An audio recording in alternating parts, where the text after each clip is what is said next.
Од утре официјално започнува кампањата за парламентарните избори кои треба да се одржат на 8 мај. Точно напладне беше потпишан Кодекс за фер и демократски парламентарни избори.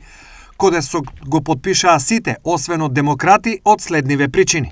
Бидејќи нашиот изборен законник е криминален и го спроведуваат криминални групи, што мислите што добивате на власт? Криминалци, бре луѓе.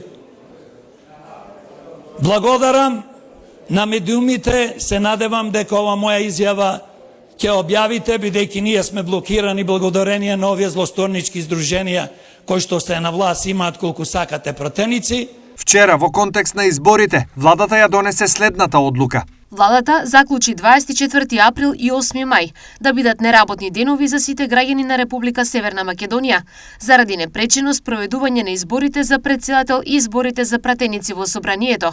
Овие два неработни дена нема да се одработуваат. Соопшти од владата по вчерашната седница. Со оглед на набојот кој се повеќе се чувствува, а претседателската кампања значително вербално се заостри, прашањето е каков почеток ќе има парламентарната кампања?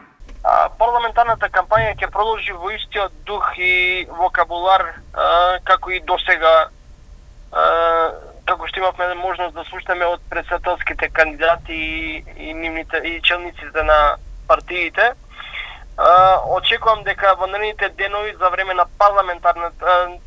на кампањата за парламентарни избори реториката уште повеќе ќе биде засилена со вокабулар исполнет со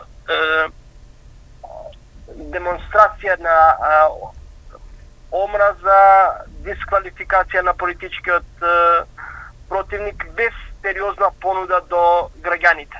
Повеќе популизам и национализам наместо реални проекти и понуди до граѓаните, кои сметам дека како и на досегашните избори, така и сега, без разлика дали кампањата траела 1, 2 или 3 недели, веќе граѓаните имаат донесена одлуката кому ќе му ја дадат поддршката. Мислам дека овие кампањи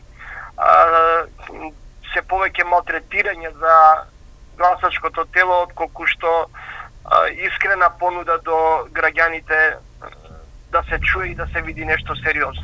Преклопувањето на изборите и важноста на епилогот од првиот изборен претседателски круг на резултатите од парламентарните избори е опција на која сите сметаат.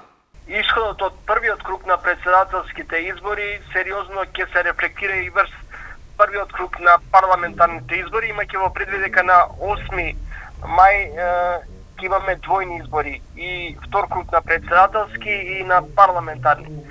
Резултатите од претседателските може да го мотивира граѓанинот да излезе или можеби и да го демотивира да гласа на вторите на парламентарните избори. Зависи од изборните резултати од претседателските кандидати. На овие парламентарни избори во Државната изборна комисија се пријавени 17 листи на партии кои ќе се борат за 120 пратеници во парламентот. Досегашните анкети за опозицијата се реални, но на нив како фингирани жестоко реагираат од власта. Изненадувања не се исклучени, но многу е веројатно одлуката за формирање на влада да биде во рацете на некоја од помалите партии.